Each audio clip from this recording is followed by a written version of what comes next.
all besides Madison and Michael and myself, everyone else here does do adult content to varying degrees of nudity, I guess you could say. My question for you then is, you have a rather traditional expectation of men, but please don't be offended. I would argue that being involved in pornography is rather non-traditional. So how do you reconcile expecting traditional treatment from men when you guys are engaged in a very non-traditional occupation and behavior? It's work. So for me, originally, I actually worked in the tech industry for 2.5 years, and I was doing OnlyFans on the low. Naomi's not my legal name. I just did that because I didn't want to get fired because I was pretty high up in a tech company. Sure. And then I just decided one day, I was like, why am I making people millions of dollars when I can make myself millions of dollars? Well, I'm not asking you to justify why you do the work that you do. But I'm asking why you have... I would assume that you would not categorize yourselves as traditional women.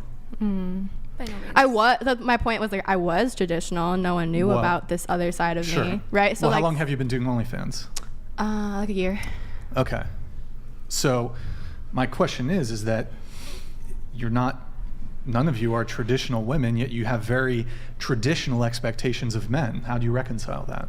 I think for myself, I've been in long-term relationships alongside my job, and how I reconciled with that was simply being very upfront with the realities that I was going to always make more income in that relationship. And for that reason is why I say with long-term relationships, I wouldn't expect that man to pay for everything. And I know that you agree that men should be paying for most everything. Yeah. And I do agree that depending on the type of circumstances of that relationship and who they are, that can happen as well. So my relationship to traditional relationships is not exactly as they're seeing it out as, but I know for some, a lot of girls like to expect a traditional relationship, but reality hits, we're not traditional girls. We do OnlyFans, we do all these other things. But you could just stop.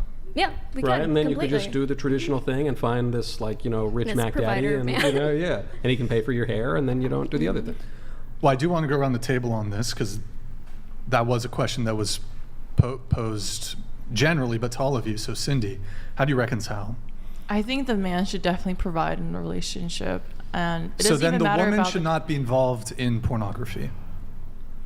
I'm not even involved. Like, I don't make porn. I don't make like, if you subscribe Cindy? to me, I'm not. I actually don't. And Pornhub actually reached out to me last time because you said that in the video that went viral. I'm not on Pornhub. I don't do that kind of content.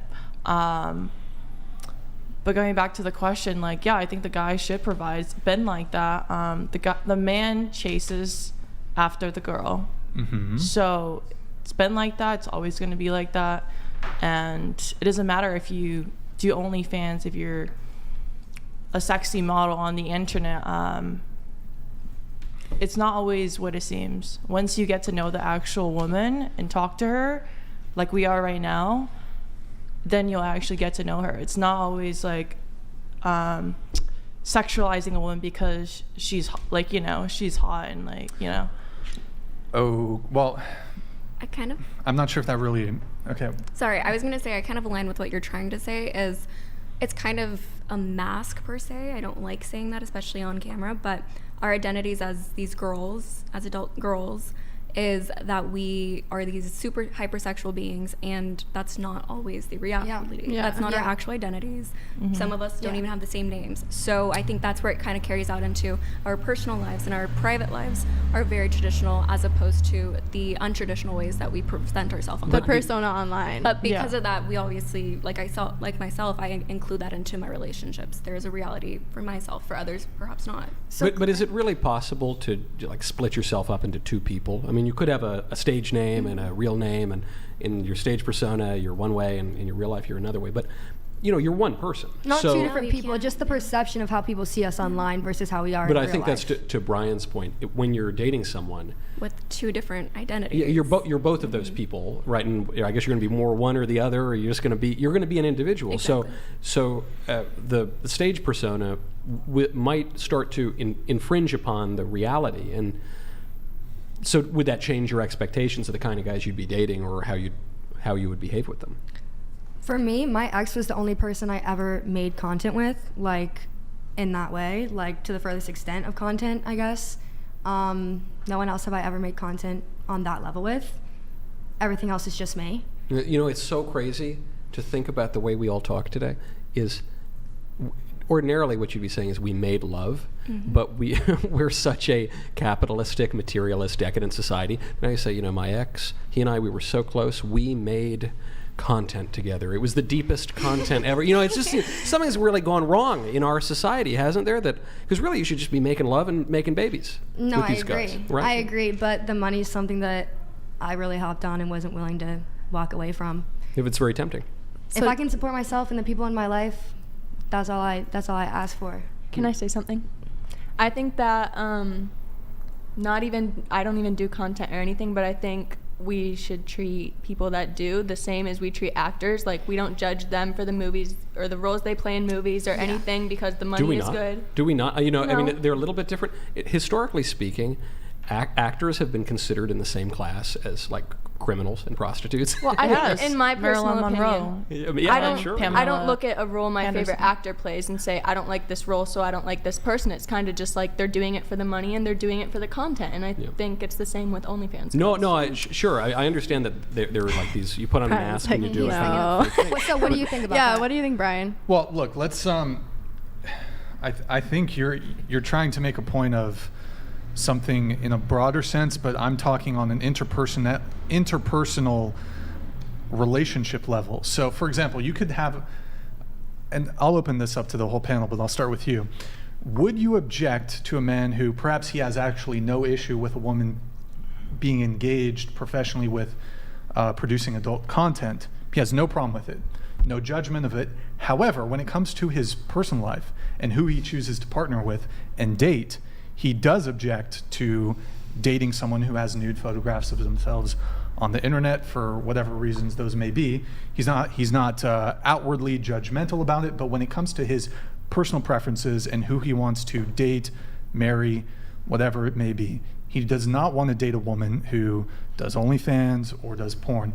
Do you object to that preference? No, I think everyone Okay. has different preferences and everyone should have the right to decide that for themselves. Okay. But then that man would be judging. No, that's a No. personal preference. There's a pool for everybody. That's what Yeah. I believe. If Yeah. there's a group of guys who's not okay with adult content, like, then that's not the guy for me. So it's cool. Like, you don't want to date me, I don't want to date you just Yeah. as much. That's how I see it. I think the right one for you guys will come to a common ground together in the end. But right now, I mean, we're all single. We can all really do whatever we want without the feedback of a partner. Sure. Is it possible, though, that if you didn't do what you do, that you could get a better husband someday? Is it possible that the kind of guy who you might want to marry is the kind of guy who wouldn't want his wife to be, in the sexual industry? Not for me. I think it depends on your standard of quality and what better actually is. So if you identify as better in a man would be somebody who is completely religious or is completely conservative or somebody who is completely against pornography in general, then better might be very, very large and different. But what if it's even more from- basic? It's just like a guy who, he's more faithful to you, he's better at raising the kids, he makes more money, he is more What does responsible. that have to do If with I met sex the work, right guy though? and he didn't want me to do this anymore and we were going to be together, I'd quit. You'd quit, I'd yeah, be done. yeah, of I'd be course. done. But that's not where I'm at in life right now. Like, I respect that. I think everyone, that would be hard as a partner watching your partner online and for everyone else to see. Like, I don't doubt that that's hard. Is it possible, though, that what you're doing now is preventing you from meeting that guy? Because that guy maybe wouldn't even look at your kind of content, right? So is it possible that if you quit right now, you say, I want, it's like dress for the job you want, right? You say, I'm going to quit right now and I'm going to go do something else and I'm going to go put myself in places where I'm more likely to meet that guy, Mr. Right, who wouldn't want me to be doing this stuff. Are we not reversing the order of the way things might happen? I hear what you're saying, and I agree with you to a sense, but I think the guy for me is going to be the guy for me in the end, and I don't need to change what I'm doing right now for him. I think yeah. No, I please. think for a lot of us, at least from my sense, is I prefer a partner who's understanding and with transparency. So if they're willing to understand the reasonings that I chose to do my job and chose my occupation and have continued it for so long, then I think that's the perfect partner for me. Not everybody is going to understand, and not everybody that does understand is perfect for me, but eventually one day, just as she's saying, is that person may come around and that might be the perfect fit. But I don't think that everybody is possibly perfect, even if they don't appreciate or are accepting of what I've done in the past. So for that reason, I think it just comes around. Obviously, yes, if we all lost our jobs and we all chose to leave it, yes, there'd be a larger percentage of men or women who are willing to be with us. Obviously, she doesn't perform this type of work. But regardless, I think as well, just because we continue to do this to today, then I think most of us would prefer somebody who is understanding and passionate for our decisions. Because you're putting the job before the larger pool potentially of guys. Completely. That you And could, yeah. I think it's also because that can show more of a moralistic value as opposed to the simplicity of, oh, so she left it, great, now I can finally hop in because now she's out of that system. Not necessarily that's what you're saying, but Yeah, no, for it's the not. instance I guess of- it would. If you quit, it would probably reflect a change in your point of view about it.